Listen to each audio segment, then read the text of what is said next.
अस्सलाम वालेकुम। वालेकुम अस्सलाम। मैम सबसे पहले तो ये बताएं कि जो फ़लस्तीन पे जुल्म हो रहा है इसकी ज़िम्मेदार जो जुल्म कर रहा है, सबसे पहले तो ज़िम्मेदारी उसकी आती है।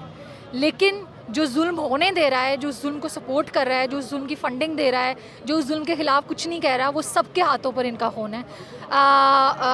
हमारे मुल्क के अपने लीडरशिप से लेकर मुस्लिम पूरी कंट्रीज़ की लीडरशिप, फिर क्योंकि फॉर देयर साइलेंस उन पे ज़िम्मेदारी आती है, UN की साइलेंस उन पे ज़िम्मेदारी आती है, और अमेरिका, इंग्लैंड, फ्रांस जो कि इनको असला बेच रहे हैं और फंडिंग दे रहे हैं, अमेरिका के टैक्स पेयर के पैसे से जो असला ख़रीदा जा रहा है, उन पे ज़िम्मेदारी आती है। और मैम ये इसका सोल्यूशन क्या है हमारे पास? क्या ये प्रोटेस्ट करने से, ये धरने देने से, एहतजाज करने से, बैनर पे लिख देने से फ़लस्तीन आज़ाद हो जाएगा? फ़लस्तीन कई दहाइयों से इतने ज़्यादा जुल्म का शिकार है। वहाँ पर 14 साल का बच्चा ख़ुदकुशी कर लेता है जब उसकी पूरी फैमिली की डेथ हो जाती है। वहाँ पर एक बाप की गोद में उसके बच्चे की डेथ हो जाती है। वहाँ पर लोगों के घर गिर रहे हैं। हम लोग ईमान की कमज़ोर तरीन हालत ये होती है कि अपने दिल में बुरा समझना, बुरे को कंडेम करना। उससे नेक्स्ट जो स्टेप होता है to condemn it with your tongue, and by recording or protest we are at least condemning it with our words, and then to condemn it with our actions. These words can bring action. These words, if they are powerful enough, word can be as powerful as a sword. And क्योंकि Palestine का problem जो है उसकी acknowledgement, किसी भी problem के solution तो बहुत स्टेप्स के बाद आता है। हम सीधे सोल्यूशन पे जंप करें तो फिर और कोलैटरल डैमेज होता है। सबसे पहला स्टेप उसका ये होता है कि you have to acknowledge that problem, especially the person who are responsible has to acknowledge that they are wrong, person who are supporting those wrong people have to acknowledge they are wrong, and we have to make them acknowledge. For example, आप कहते हैं कि protest का कोई फ़ायदा नहीं है। Italy में उन्होंने इसराइल की वॉरशिप को डॉक करने नहीं दिया, वहाँ के वर्कर्स ने। Awareness through social media. Facebook ने इसराइल के ख़िलाफ़ जो फ़लस्तीन के हक़ में जो ख़बरें थी उसको डिलीट किया या उसको फ्लैग कर दिया फॉल्स इन्फॉर्मेशन के तौर पर। फेसबुक की रेटिंग्स नेगेटिव में जा रही हैं इस time. So although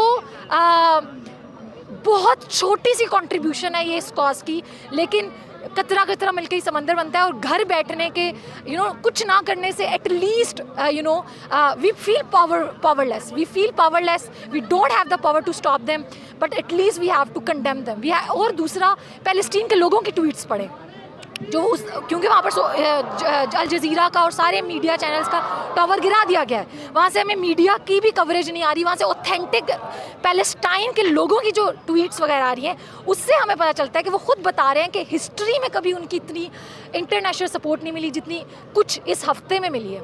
so obviously information, we are living in age of information and awareness can go a long way, and that is the least bare minimum we can do, and that is at least we owe that to people who are dying,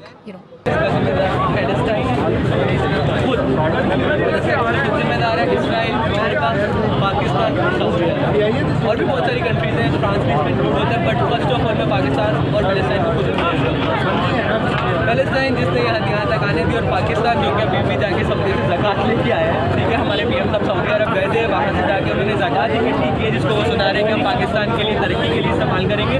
वहाँ से वो ज़कात लेके आए, वहाँ से सऊदियों ने उन्हें कहा है कि आप पैलेस्टाइन को छोड़ दें और इसराइल को as a independent country accept करें। ठीक है, चाहेगा कि वो पैलेस्टाइन को छोड़ दे। 2023 में जो होने वाला है वो शायद आप भी जानते हैं, मैं भी जानता हूँ। सऊदिया को एलाइज चाहिए, सऊदिया की एलाइज अमेरिका है, सऊदिया की एलाइज इसराइल है। ठीक है, वो अपने एलाइज बना रहा है। जब वो वहाँ से निकाला जाएगा तो उन्हें कहीं तो जाना है ना। वो जो एग्रीमेंट है वो खत्म होगा तो सऊदिया को भाई आगे पीछे भाग रहा है। ठीक है, he is making an agreement, और सऊदिया आज से नहीं बहुत अर्से पहले से इसराइल के सपोर्ट में आ चुका है। ठीक है, and they are not gonna do anything at all. अगर पाकिस्तानी अवाम जो पाकिस्तानी लीडर और इसके अलावा जितने भी मुसलमान के जो लीडर हैं अभी तक सो रहे हैं, क्या पैगाम? उनको मैं कोई पैगाम नहीं देना चाहता हूँ। मैं कहूँगा भाईजान आप घरों में बैठो, चूड़ियाँ ओके, और हमें जिहाद करने दो। इसीलिए हम लोग बने हैं। ठीक है, हम लोग हज़रत मोहम्मद सल्लल्लाहु अलैहि वसल्लम की आल में से हैं। हम लोग हज़रत अली के रास्ते पे चलेंगे मेरा भाई, हम जिहाद करेंगे। पॉलिटिशियंस को बोलो घर जाएँ, चूड़ियाँ पहने सो जाएँ, हमें सिर्फ बाहर जाने तक की इजाज़त है।